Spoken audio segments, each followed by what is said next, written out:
हरिया एक बहुत ही गरीब व्यक्ति था। उसके घर में उसकी पत्नी और दो छोटे छोटे बच्चे थे।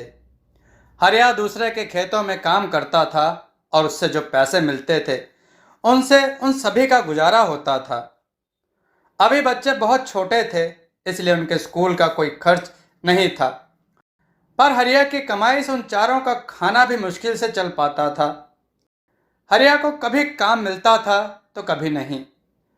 उसे कभी कभी तो खाली ही घूमना पड़ता था। जिन दिनों उसे काम नहीं मिलता था तो उसके घर में खाने के भी लाले पड़ जाते थे। हरिया अपनी पत्नी से कहता है, 3-4 दिनों से काम की तलाश में इधर उधर घूम रहा हूं, लेकिन कोई काम मिलता ही नहीं।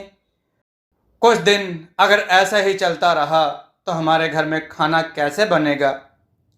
हरिया की पत्नी कहती है, आप चिंता ना करें, अगर कुछ और दिन काम नहीं मिला तब भी हमारे दिन कट जाएंगे। हरिया बोला, आजकल काम का बहुत अकाल पड़ा हुआ है। मजदूर काफी ज्यादा हैं और काम बहुत कम, इसलिए काम मिलना भी काफी मुश्किल हो गया है। ना जाने मुझे कब काम मिलेगा। बच्चे भी बड़े हो रहे हैं, मेरे पास उनके खाने पीने का भी पक्का इंतजाम नहीं है। इस तरह हरिया रोजाना घर से काम की तलाश में निकल जाता था, पर उसे कोई काम नहीं मिलता। हरिया की बेटी गुड़िया का जन्मदिन आने वाला था। वह रोज अपनी माँ से कहती, मम्मी, याद है ना, मेरा जन्मदिन आने वाला है। इस बार पिताजी मुझे नई फ्रॉक लाकर देंगे ना। उन्होंने मुझसे वादा किया था माँ। गुड़िया की माँ गुड़िया को दिलासा देते हुए कहती है, हाँ बिटिया। वह अपनी बेटी को समझा तो देती है, लेकिन मन ही मन काफी चिंतित हो जाती है। काम न मिलने की वजह से घर में खाने के भी लाले पड़े हुए थे, तो गुड़िया की फ्रॉक कहाँ से आती। शाम को हरिया हरा थका हुआ घर पर वापस लौटता है।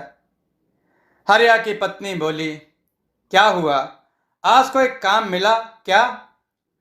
हरिया बोला, नहीं, आज भी दिन भर धक्के खाता रहा और कोई काम नहीं मिला। मेरे साथ और भी कई मजदूर भाई खाली हाथ घूम रहे हैं, पता नहीं कब काम मिलेगा। हरिया की पत्नी बोली, आपको जल्द से जल्द काम ढूंढना पड़ेगा, वरना खाने पीने के लाले तो पड़ेंगे ही। गुड़िया अलग से नाराज हो जाएगी। गुड़िया मुझसे कहती है कि उसे उसके जन्मदिन पर नई फ्रॉक चाहिए। अगर काम नहीं मिला तो पैसे कहाँ से आएंगे, और पैसे नहीं आए तो नई फ्रॉक कहाँ से आएगी। हरिया बोला, मैं भी दिन रात इसी चिंता में रहता हूँ, पर क्या करूँ। अगर कल कोई काम नहीं मिला तो अपनी जान पहचान के किसी आदमी से कुछ पैसे उधार ले लूंगा, पर गुड़िया को उसके जन्मदिन पर फ्रॉक जरूर दिलवाऊंगा। वह कितनी आस लगाए बैठी है, मैं उसे उदास नहीं कर सकता। अगले दिन हरिया सुबह से ही काम की तलाश में निकल जाता है। दिन भर धक्के खाने के बाद भी उसे काम नहीं मिलता, तो वह निराश होकर शाम को घर लौट आता है। गुड़िया का जन्मदिन पास आ रहा था और हरिया को यह चिंता सता रही थी कि उसके पास नए फ्रॉक के लिए पैसे कहाँ से आएंगे। हरिया अपने एक दोस्त से कुछ पैसे उधार मांगता है। भाई, क्या कुछ दिनों के लिए कुछ पैसे उधार मिल सकते हैं? कुछ ही दिनों में मैं आपको वापस लौटा दूंगा। हरिया का दोस्त बोला, अरे भाई, तुमको तो पता है आजकल काम की कितनी किल्लत चल रही है। मेरे पास तो खुद के खर्चे के लिए भी पैसे नहीं हैं। इस तरह हरिया 2-3 लोगों से पैसे मांगने की कोशिश करता है, लेकिन कोई उसे पैसे नहीं देता। आखिरकार वह एक पेड़ के नीचे बैठ जाता है। हरिया मन ही मन सोचता है, अब मैं क्या करूं? भला अपनी बेटी की एक छोटी सी इच्छा भी पूरी नहीं कर सकता। मैंने पूरी कोशिश करके देख ली, लेकिन कुछ भी काम नहीं आया। लेकिन मैं अपनी बेटी की इच्छा जरूर पूरी करूंगा, चाहे उसके लिए मुझे चोरी ही क्यों ना करनी पड़े। हे भगवान, मुझे माफ करना, मैं अपनी बेटी की आंखों में आंसू नहीं देख सकता हूं। हरिया अपने मन में ऐसे विचार लेकर आगे बढ़ता है। कुछ दूर जाने पर उसे एक आलीशान मकान दिखता है और वह वहां चोरी करने की सोचता है। हरिया बोला, मकान काफी बड़ा लग रहा है, इसमें तो काफी लोग रहते होंगे। चलो, मैं इस मकान के अंदर जाता हूँ। जो भी पैसे मिलेंगे उससे मैं अपनी गुड़िया के लिए एक नई फ्रॉक खरीद लूंगा। मैं ऐसा काम कभी ना करता अगर मुझे अपनी छोटी बच्ची का ख्याल नहीं होता। हरिया अपने भारी मन से विचार करते हुए उस मकान की ओर बढ़ता है। वह मकान में घुसते वह मकान में घुसने की कोशिश करता है।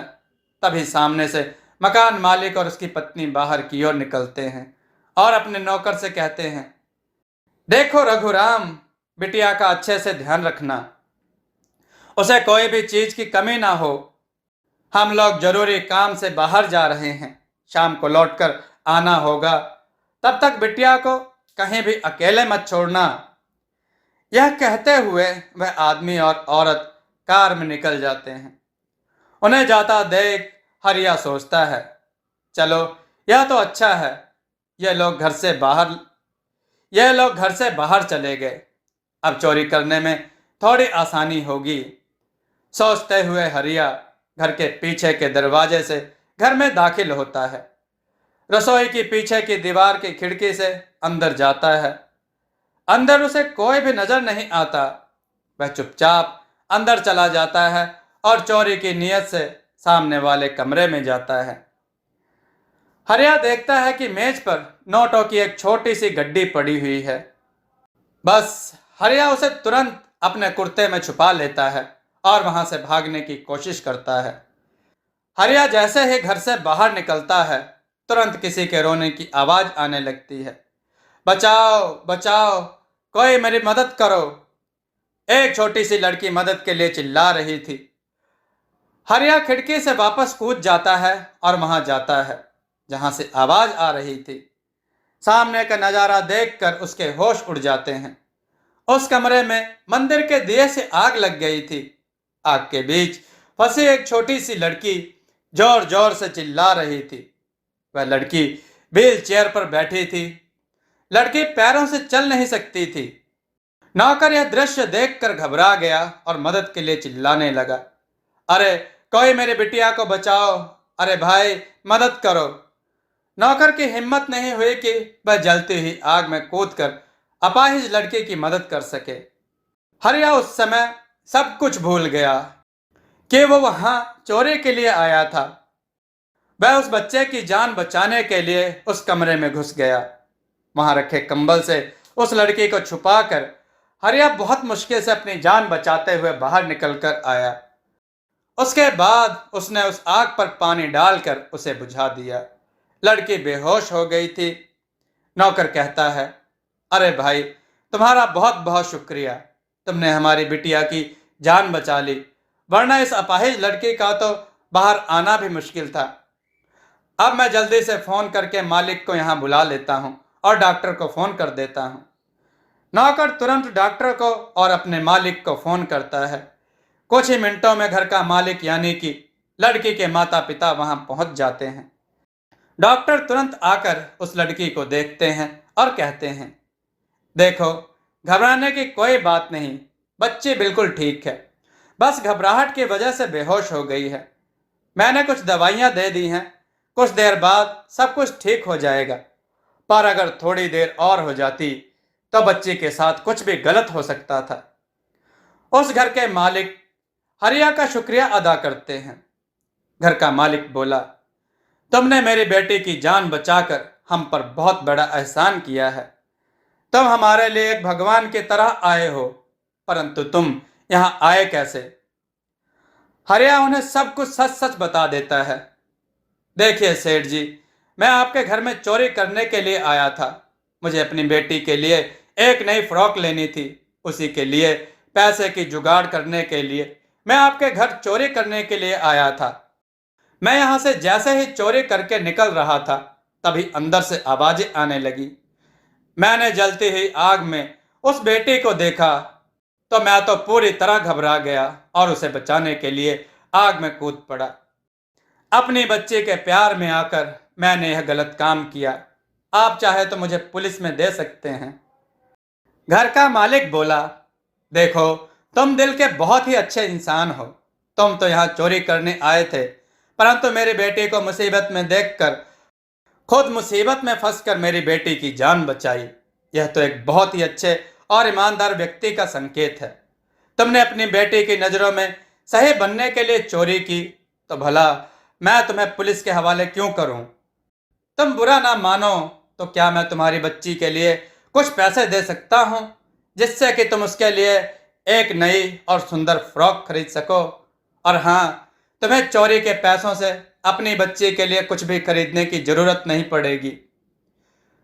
हरिया बोला, आपका बहुत बहुत शुक्रिया मालिक। मैं चोरी जैसा काम जिंदगी में कभी नहीं करता अगर मैं मजबूर ना होता। मैं काम की तलाश में इधर उधर धक्के खा रहा था, पर काम नहीं मिल रहा था। मेरी गुड़िया नई फ्रॉक के लिए मुझसे कितने दिनों से आस लगाए बैठी है। मेरी हिम्मत ही नहीं हुई कि मैं खाली हाथ घर वापस लौट जाऊं, इसलिए मैं यहाँ चोरी करने आ गया था। घर का मालिक बोला, अरे, तुम बहुत ही ईमानदार व्यक्ति हो। तुमने मेरी बेटी की जान बचाकर मुझ पर बहुत बड़ा एहसान किया है, जिसकी कीमत मैं कभी नहीं चुका सकता। तुम एक काम करना, कल से मेरे ऑफिस आ जाना। मैं तुम्हें वहां कोई ना कोई काम जरूर दिला दूंगा, जिससे तुम्हारी अच्छी खासी कमाई हो जाया करेगी और तुम अपने परिवार के साथ खुशी खुशी रह पाओगे। हरिया बोला, बहुत बहुत शुक्रिया साहब। अगर आप मुझे कोई काम दिला देंगे तो यह मेरे ऊपर काफी बड़ा एहसान होगा। मेरे बच्चे भूखे नहीं मरेंगे। घर का मालिक हरिया को 10,000 रुपए देता है। हरिया खुशी खुशी बाजार से एक सुंदर सी फ्रॉक और एक गुड़िया लेकर घर पहुंचता है। उसे देखते ही उसकी बेटी खुशी के मारे चिल्लाते हुए कहती है, पिताजी, पिताजी को देखो, वह मेरे लिए कितनी सुंदर गुड़िया और फ्रॉक लेकर आए हैं। यह फ्रॉक पहनकर तो मैं राजकुमारी जैसी दिखूंगी। यह देखकर हरिया की आंखों में आंसू आ जाते हैं। हरिया अपनी पत्नी को सारी घटना बताता है। देखो, भगवान ने हमारी सुन ली। यदि मैं चोरी करके वहां से निकल जाता तो वह पैसे कितने दिन चल जाते, लेकिन भगवान ने हमें इस मुसीबत से बचाया और अब मुझे एक अच्छी खासी नौकरी भी मिल गई। मालिक ने कल मुझे ऑफिस बुलाया है। वह मुझे अपने यहाँ काम पर रख लेंगे और हमें खाने पीने की अब चिंता करने की कोई जरूरत नहीं पड़ेगी। हरिया की पत्नी बोली, देखो, मैं ना कहती थी भगवान जरूर हमारी मदद करेंगे। आखिर उन्होंने हमारी सुन ही ली।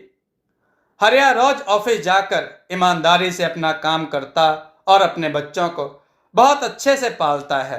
दोस्तों, आपको यह कथा कैसी लगी? अपने विचार और सुझाव कमेंट में जरूर दें। हमारी कथाओं को लाइक करें, हमारे चैनल को सब्सक्राइब करना न भूलें। हमारी कथाओं को शेयर जरूर करें, जिससे लोगों को अच्छा ज्ञान प्राप्त हो। जय श्री राम भक्तों।